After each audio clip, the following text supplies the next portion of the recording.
a really amazing opportunity to have the family of Sandra Bland and the family's attorney here today with us, as well as Stephanie Seals, who is really a powerful voice for race issues in this community. She is a librarian, but she's an activist first and foremost. She's working on lots of issues related to, creating more allyship in this community and keeping the conversation going. Because the issues that happen in Texas, Chicago, anywhere you can think of, also happen here. Maybe just don't always make the headline. So Stephanie's going to lead the discussion today, as she did with a really great discussion that she led through the Falmouth Reads Together. So if you want to just have a listen to her, she's going to introduce the kind of topics of discussion. But first, I want to introduce you guys to our fabulous panel here. Starting from the end, we have the filmmaker Kate Davis, who is obviously a wonderful addition to the festival, and she's a Falmouth resident, so that's an awesome thing here. We also have our Sandra's attorney, and of course, I forgot your name, Cannon Lambert. I was going to say Lambert Cannon. Thank you so much for coming all the way from Chicago. We have Sandra's sister, Siobhan, who we're very glad to have here.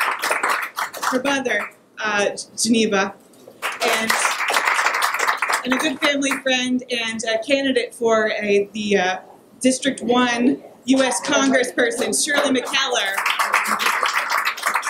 If you know anyone living in Texas in District 1, please get them to vote. When are the elections? November 6th. All right, we're there too. Okay, so without further ado, last couple seats being taken here. Please come up to the front if you have a chance. Get really intimate here. We're going to let Stephanie Seals take it away. Thanks, Elise. So first, thanks to the Woods Hole Film Festival and Engage Falmouth for creating this event and this space for us to have this dialogue. And thank you all for coming. It's great to see you all here early-ish on a Saturday morning after perhaps a late night last night. And thank you all of you panelists for being here and being open to having this conversation with us, which is really important for all of us all over the country. So, let's see. So we will be referencing the documentary last night. If you didn't see it, you'll have the chance in December. Do you know the date on that, Kate? At this point, it's December 3rd on HBO. And before that, the film will open, Say Your Name, will open in major cities, Chicago, San Francisco, LA, New York City, maybe Houston, in October, November. So you can see it on the screen there. Thanks. So we will have a portion of this where we'll take your questions, and I just want to set some guidelines now so we can all be on the same page. So remember, we have a limited amount of time, so just please be considerate that other people have questions as well. So make sure that you're as concise as you can be, and no judgment because I'm not a very concise person, but do your best sort of thing. Please, always be respectful and considerate of the panelists. They're here, they're open and welcome to talking to us about these things, and that's really a gift, so please keep that in mind. And just like to keep your questions to questions, this isn't really the space for sharing, your life experience or your life story. There can be a space for that somewhere else at another time, but it's not here today. And yeah, just in general being respectful and sticking to the topic at hand, not really going on too many tangents if possible. So, all right, so one question that I had when I was watching the documentary last night that I would love to hear any of or all of you speak to was why you think arrests and deaths like Sandra's are still happening. I hear people a lot of times saying, we've come so far, and in some ways I think that's true, and in some ways I really don't think it's true. And I think what we saw happen to Sandra shows that we have a long way to go. So I don't know if any of you would like to speak to that.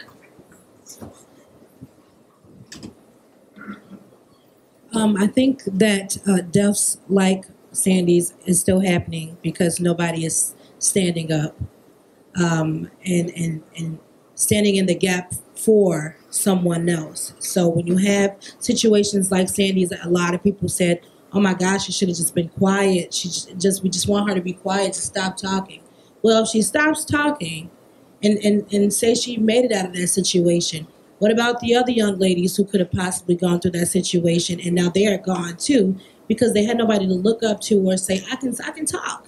That's our God-given right to talk. And this is, Sandy said all the time, this is not your mama's civil rights movement, but this is still a civil rights movement. It's just is what it is. You know what I mean? And until we all can learn how to stand with each other, you know, in a cohesive manner, so that you won't be able to tell, I won't be able to tell her from him or him from her, then we will never have a change. I can tell you why it's continuing on. It's because we've been, the things are going on and we are acting as if they're normal. Nobody's being held accountable. Nobody's going to jail. No officer is being charged. And so we continue to allow these things, and we're not saying anything and we're not doing anything. It's one thing to have a protest. That's a beautiful thing. It's needed. It's another thing to go down to the courthouse, shut it down, and let them know that there will be no business as usual until you listen. We're not taking this anymore. Okay? It's another thing to come and tell me, Mother Reedville, we are with you. We are so with you. Oh my God, how can we help? And when you tell the people how they can help, you find out who really has your back. They have your back way back. You understand? And so because this is a serious journey, it is a journey for people who are not punks. I said it, punks. Okay? If you're going to come to me and you're going to tell me that you're riding with me, let me know the capacity that you are riding in. Are you the person that's bringing the water? Are you the person that's working on the policy? Are you the person that's going to knock on the door? Are you the person that's going to be my eyewitness to go around and gather the people? If you are not going to do any one of those things, how about you just go have my back from the television? You see? And so in the last 3 years, we've had people come to the movement, but they're not moving. And so these things are still going on. And I tell people, this is serious for me. This is not a reality show for me. This is not a game for me. You have people show up and they want to be seen on the camera. So you have the floods of people who will show up for the camera, for the show, for the movie. But once the lights are out, the family is still left with the vacancy. The family is still left with the absent seat. And so as you're still grieving, bam, here's another kid gone down. Bam, here's another kid gone down. And so here you have 6 of the women who died in jail July of 2015, just like Sandy, all across the country. And because her story mushroomed, that's all you heard about was Sandy. There are 6 other people who were somebody that are gone. Nobody has said anything else about them. They are between the ages of 18 to 50. We're going on year 3. Families haven't been heard. Nobody has said anything. So every time I get the opportunity, I say their names when I can. I tell people, you're on your phone, pull the phone out and find out the other 6 girls across the country who died in the month of July 2015. If I ask you and you don't know their names, guess what? The rest of the world doesn't know their names either. And so if we are not continuing to let people know, they won't know. This wasn't important to me, unfortunately, until Sandy died. I saw Mike Brown, I saw Trayvon, I saw all of that, but I did not get up and move until it affected Sandy. So in order for her life, because I'm going to say her death, we all saw how she died, but in order for her life to have meant something, it is now my job to get out and tell people who she was, who she even is still in this movement, because she's still speaking. She's speaking louder than some folks who are talking about their woke, okay? And that's a major statement. People are making the shirts and making the necklaces and doing all that, saying stay woke. I can be woke in my bed on my back. So I would appreciate if you get up, be woke, and move. But because we have tolerated this stuff, and because we allow it, we allow them to show it to us. You see it on video. You've seen what happened. You saw what happened with Sandy. And for the officer to now come out and say his life was threatened. Where, dude? With what? For nobody to have addressed the fact that she was slapped and almost yanked out of the car. It's a problem. And so then the officer says, okay, he got a tap on the wrist and a vacation, because that's what they get. Paid time off. Okay? If you see that happen 15 times, and you're just getting to the force course, you're going to say, no problem. That's the problem. It's culture. It's culture. Kate or Kenneth, did you have anything to add? You all hear? Not really. Yeah. Are you able to hear this? Okay. Yeah. All right. All right. So what Geneva just touched on in my mind is really the quintessential question. How is it that you get trained when you're a new officer? What do you see? As children, we emulate our parents, the example that is set before us. Well, the same is true for almost every industry you can think of, including policing. If I'm a good cop and I train another cop, they'll turn to be a good cop. How many of us have heard of officer friendly? I remember hearing about officer friendly when I was a little kid. You don't hear about that anymore. So what you have is people being made to feel afraid of police, and police giving people reason to be afraid. So if you train police officers appropriately, and at the same time you train children and us, then you have a mutual coming together. That's possible. It is truly possible. It's not, we feel like it's impossible in a lot of ways because that's what they want to sell you.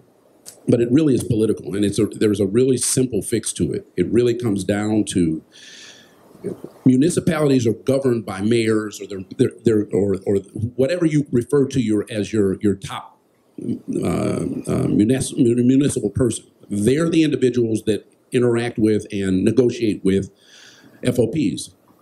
If they hold the chief of police accountable for prosecuting police officers who falsify records or perjure themselves in court, if state's attorneys prosecute in spite of the fact that they're faced with having to deal with officers and they have to rely on officers to prove their case, if those two entities come together and say, we won't take it anymore, rank and file will change how they do what they do. It's real simple. And it really comes down to whether or not we're prepared to hold our municipal leaders accountable and whether or not we're going to elect prosecutors that are going to say, yeah, we expect that we're going to be prosecuting police officers that don't do right because they're supposed to be peace officers. I mean, I'm no expert in this area, but I was speaking to somebody recently about the idea of incentivizing cops to do the opposite. So maybe instead of the paid vacation, maybe with these dash cams showing what goes down sometimes, if within the academies, if they're trained and taught and it's part of the system, to honor those who de-escalate, who clearly avoid a very, what could be a death, fatal situation, and that officer gets a medal and everybody claps for them and at the end of the month, because they clearly de-escalated, that might turn the whole daily scenario around in their heads a little bit. That's just one technique that I thought might be good. But having now spoken to officers, they don't know they haven't been well trained. So their biases just come out as triggers. I believe this is a rough estimate that when you go through police academy, there's some 150 something hours training focused on point and shoot kind of stuff, how to aim a gun and how to shoot. It's important, but the communications part, as they call it, which means interacting with civilians, a couple of hours, maybe 1 to 2. Wow.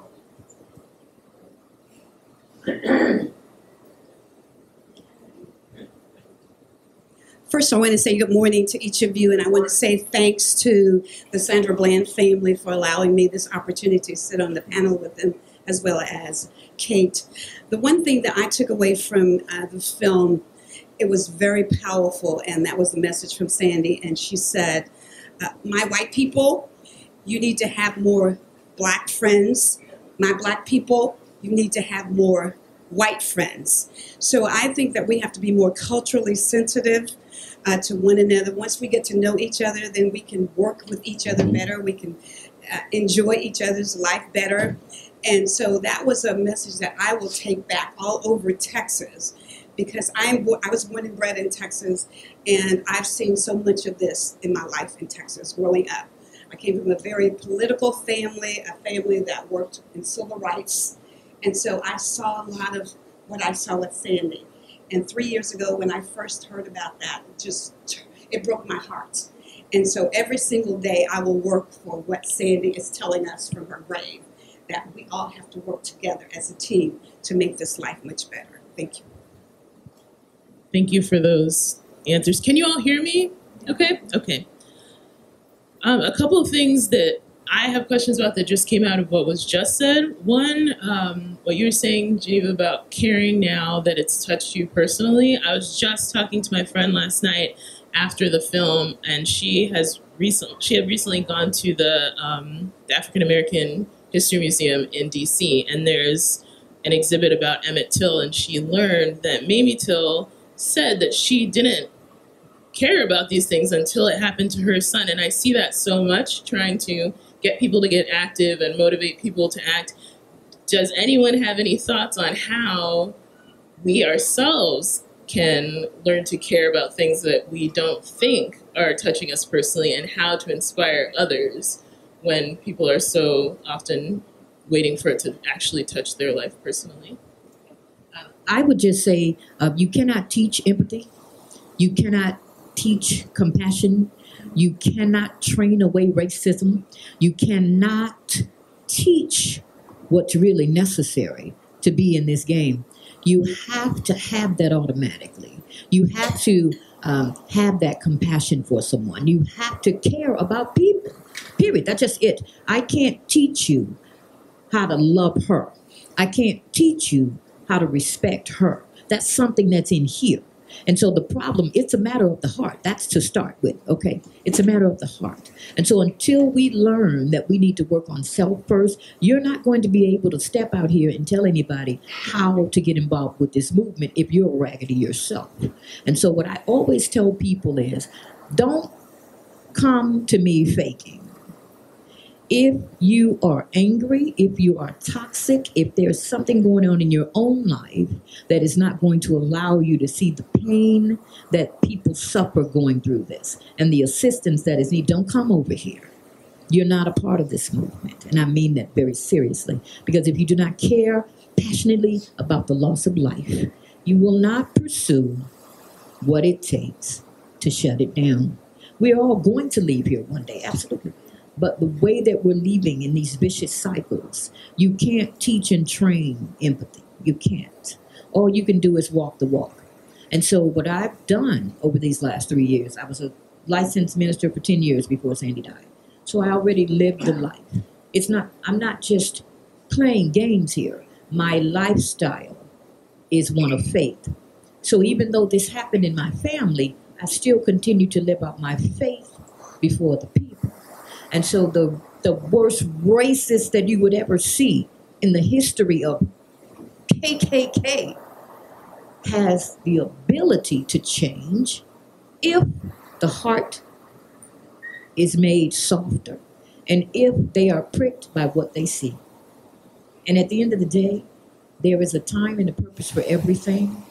If that person is not ready and you're pulling them into your fight and you're trying to make them understand why they need to fight with you, it's not going to happen. It is something that is from within. And once you walk this thing and you continue to walk it in front of the world and the people see that you're the real deal, then the people come behind you and they say, hey, you know what? I'm going to help you with that. I'm going to help you with that poster. I'm going to help you with that advertisement. I'm going to help you with that march. So I got people behind me that do different things, but you'll never know them because they're not front-running people. And that's another piece of this as well. You can't come in here, you want the megaphone, but you don't even know how to speak. Sit down somewhere, lose my number. I agree with my mom to a certain extent. I don't. What I do for a living right now is I change behaviors based upon scientific data, right? So I'm an ABA therapist. So when she says that you can't change behavior, you can. You can't. It takes 9 months to change a bad behavior using positive reinforcements. So like Kate was saying earlier how they should receive something at the end, something along that line. That's very true. It doesn't matter how old the person is, how young the person is. You can change that behavior if giving positive reinforcements over time.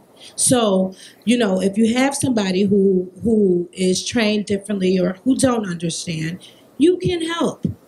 If you're a parent and you have little ones at home, it's best to teach them the right way now. I was just telling somebody yesterday, my daughter and I, we went to a water park, and she saw a little boy fall, and he was a Caucasian boy, and she said, "Oh, get up, let me help you." Now, my daughter's 5, but she's got an old soul. She said, "Oh, get up, baby, let me help you." And so the sister ran over and she said, "We don't like black people." And so Egypt said, "Well, I'm dark brown." So the girl said, "You're black, and if my mom sees you talking to us, she's going to smack you." And so I heard the conversation, but I wanted to see what I did at home.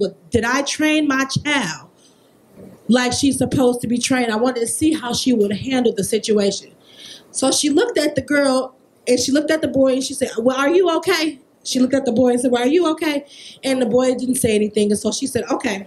She did like this, and she ran to me, and she said, "Mama, that girl just said she don't like black people. Her mama go smack me." And so I said, "No worries." I heard it, and I went over, and I looked at the young lady who I supposed to be the mom, because when you're looking at your kids in a water park, you just know who belongs to who. And so I went to her, I said, "Is that your baby?" And she said, "Yes." And I told her what she did. Oh, the lady started crying. She said, "Well, we're from Russia. There's not many black people there." And I said, "Well, you're now in America, and there's plenty of us here. So it's best that you change the way she's thinking now, so when she gets older, she will understand the words that she says can potentially hurt somebody." More of the story is, if you train them now, and even if they're an adult, like the young lady, she didn't know, but now she understands, "Oh my God, my 5-year-old just said this to another 5-year-old. You have to be better with that." You can change. If you have a coworker who's doing something, you plan on being at that job for a long time, instill positive things in that person, bring positive reinforcement. And you don't have to bring gifts. A high five is positive. Good job. You change their way of thinking. People thrive off that. If you just give positive reinforcements, I truly believe that a change can be made.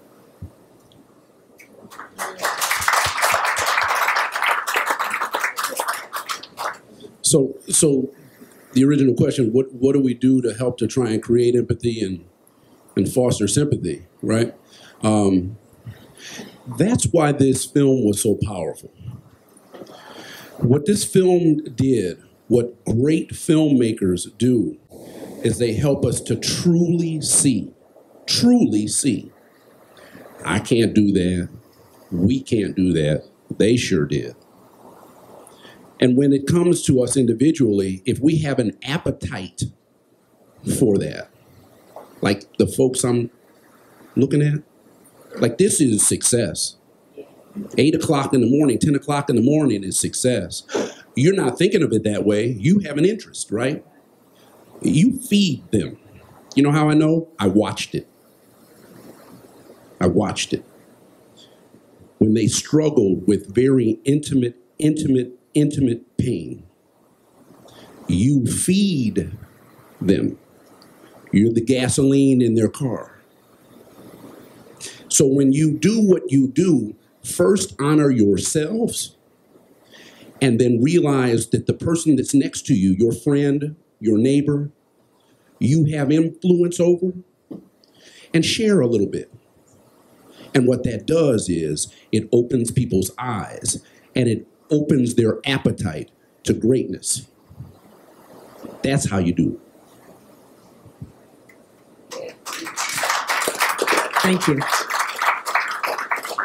Well, for me, I felt like I got to know Sandy. That was probably the highest, sort of honor in making this project. You all as well, of course. But, she was the guiding light. She was about reaching across aisles and these things we think are walls, but they're really not.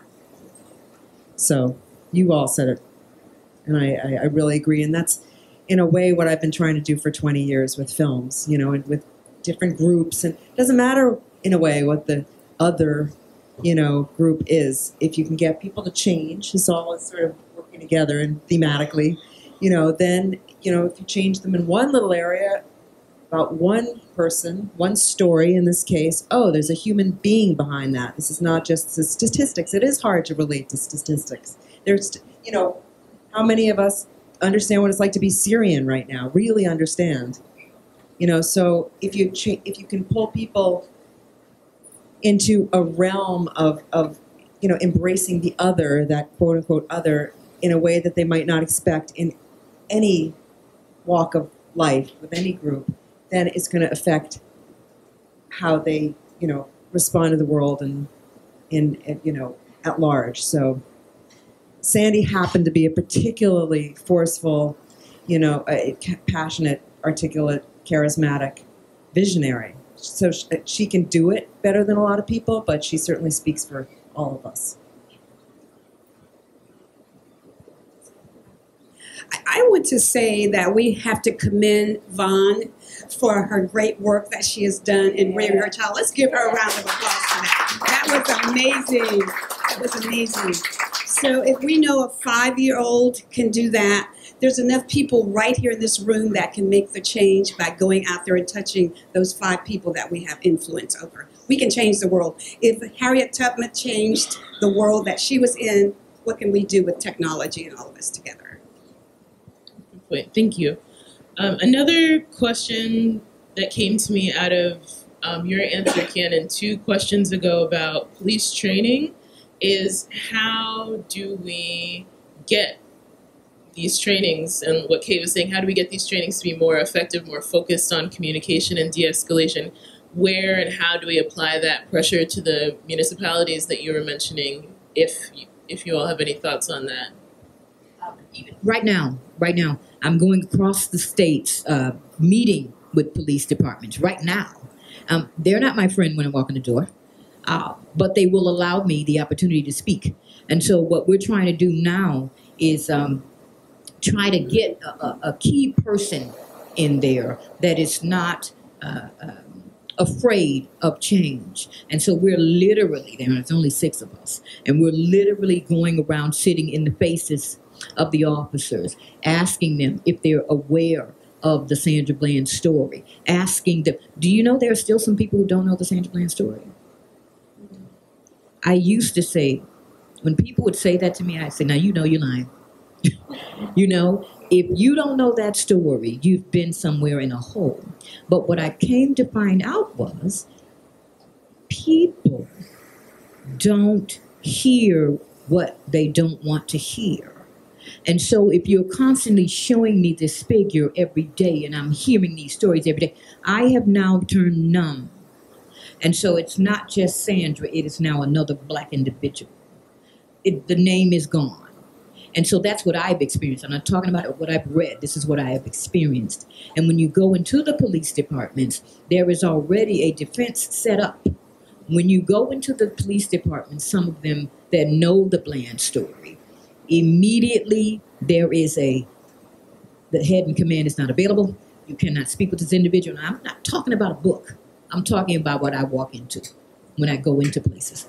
And so if you already get that going in the door, then you have to go back and use a different strategy. So we have someone who is now with us who doesn't look like me, but the commander is in the house for her. She's my greatest friend, but she doesn't look like me, you see. So it didn't matter that she didn't look like me. We're getting the thing accomplished. So now in LA, in Virginia, we're coming to the table with these folks, and they're going to be using this dash cam to teach de-escalation. But he wasn't in the house for me. Now, if I had gotten upset and said, well, it's my baby and blah, blah, nothing would have gotten done. She is young, feisty, master's program, cutest little thing, cutest pie. And every time she goes in, oh, he's waiting for you. Okay. All right. So you have to learn that you may not be the one to make that particular thing happen, because overall, God is over it all. That's number one. And once you understand that he has allowed this thing for a reason, and once you understand that that piece of it may not be yours, you lose the attitude, you lose the competition, and then you put everybody together and let them do what they do, and they do it well. And I always say to people, if you have a hand, you've got 4 fingers and a thumb, they each do something different. But they all need to be together to work, right? So if she can go in there and chi-chi-ha-ha and get the coffee and get the Danish, they don't even know they feeding me, girl, and get the thing done. I love her for that. And that is her passion. That's what she does, okay? There is somebody who works the total other side, who's not even working with them, but she's getting information. And she's on our team. And she's accepted because of the look. So you have to be okay with not being able to break through sometimes. You have to be okay with not being upset because you're told no and you know they're lying. You have to be okay with someone literally looking you in your face and telling you that the head game changer is out of the building and you're looking at his Escalade sitting in your face. And so if you're okay and you can move through that and navigate through that, there are times when I have to go out to the parking lot and say, okay, God, now look here. Shanique was trying to rise up. Can you please just let her sit down and let me do this the way it needs to be done? I'm not going to go back and forth with you because you've already showed me what I'm dealing with. So now I have to go get my girl. And I'm telling you, within 10 minutes, we have the stuff we need. So had I stopped in the beginning because of emotion, you see, we wouldn't have these 2 successes, and I call them successes, because the very people that have came in the beginning and were lying, they have had to come back and apologize. You see? Physically apologize and say they couldn't even sleep. So when you do your part and you know that God's got the thing, it may not always work the way you want it to, but you keep doing what you're supposed to do. The change will come, but it's all in His time. If there's nothing you're going to be able, there's no door you're going to be able to push open before the timing of it.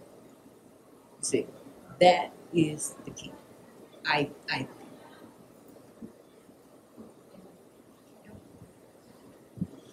So the history of policing in this country is that police have been cultural enforcers, right? If you look at the South, policing was designed to try and maintain racial barriers. So the fix to policing is to recalibrate what those enforcers are looking to do. And instead of being enforcers, be peace officers. And we know that there are examples across the country, and across the world, frankly, where that is doable, and it happens every day. You look at European countries like Britain, for example, they don't carry around with guns.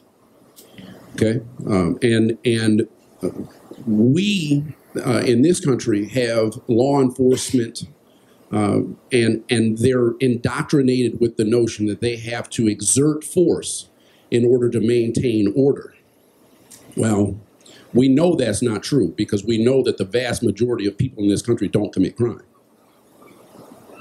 So if that's the case, we know then that the amount of policing and enforcement is unnecessary. So the way that you change things is that since you're sitting in the room, it means you care. And if you care, it means you have a voice. And if you have a voice, you can use it. And when you use it to the right people. And the right people are those that interact with, hire, and ultimately train police.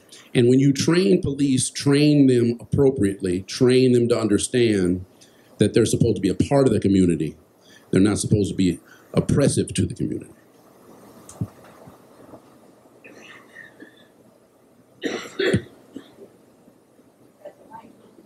I have both. Well, you should. I have a voice. Thanks. I think that gives us a lot of good actions to take forward. So I want to do one final question myself and then open it up to you guys, and then we can come back to some of my other questions if we have time. But I think this may be the most important question is what So we just talked about, as far as police training and stuff like that, what people can do. What can people do here, people that are watching, to begin dismantling the systemic racism that we see in this country that allowed what happened to Sandra to happen? Like, what can people do now, immediately, long term? Any thoughts on that?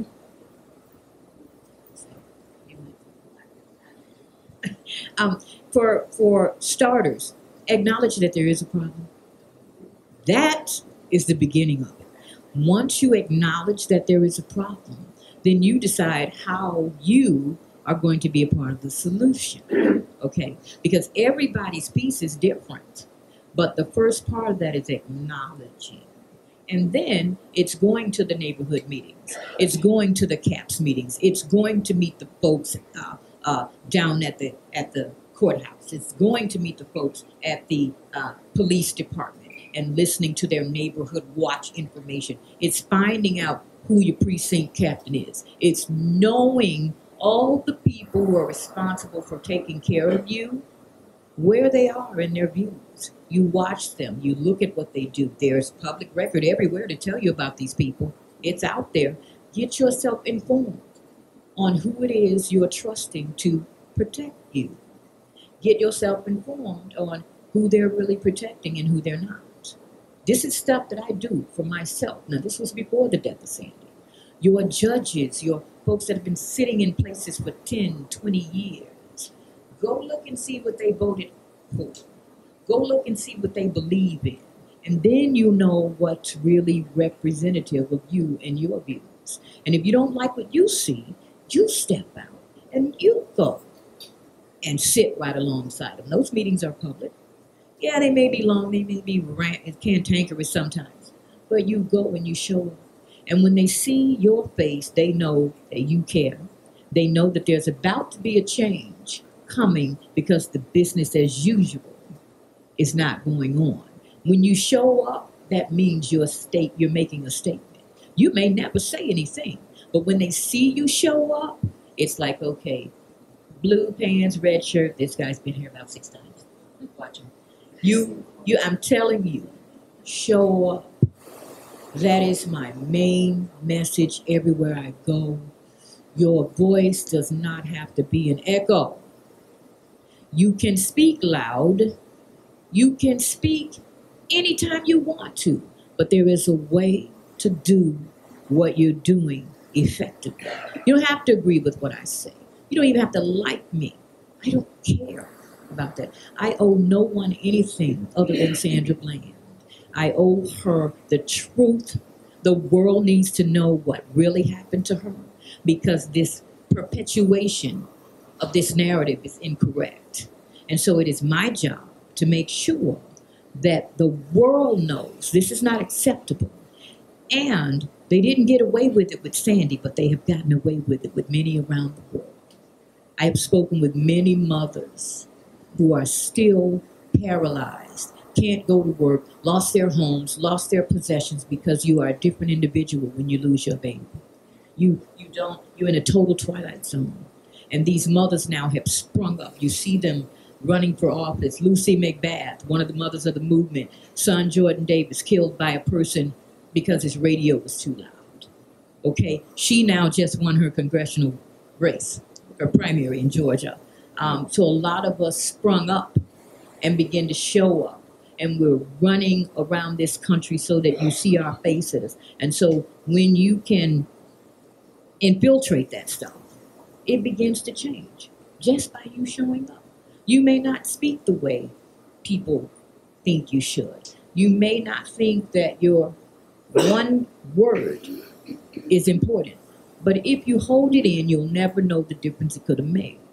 So regardless of who you are, wherever you live, your community, your whatever, you make sure you step out and you begin to be more concerned about what is going on around you. Be more concerned about what is going on with your neighbor. The people use the cliche, am I my brother's keeper? Everybody and their mother wants to say that they are, but are you? Do you know your neighbor? Can your neighbor tell you they're leaving and you'll watch their home? Same thing with people saying, oh, I'm woke, I'm woke. Okay, you woke. Do you know the name of the individual who's just murdered 2 days ago? Big story. Big, all on the news. Well, no. And the only name they can give is 8 years ago. That's a problem. And so when you tell me you're woke, that doesn't, I don't buy those shirts. I don't wear those shirts. Your actions are going to show me that you're woke. Because, see, I can be woke all day long. I did it for 4 months. I was in the house in the dark. Woke as heck. Eyes wide open, and I wasn't doing anything. And so until I got up and moved, that's when the change came. So it is something that we all need to do. Get up and move. Pay attention to what's going on around you. Honestly. How many of you have cell phones? Right. Okay. How do we know about Sandy's case? Cell phone. It's great to talk about the esoteric. It's important to set goals. It's important to charge ourselves with the responsibility of doing some of the meeting going. And you guys are the ones that'll do that stuff. Because you're here, right? But you know some people that won't. But you tell them to use their cell phones. Document what you know to be wrong. Document it. Because then guess what? There's a record. And people get held accountable by what? By records. That's what you do. Like now, today. And it's easy.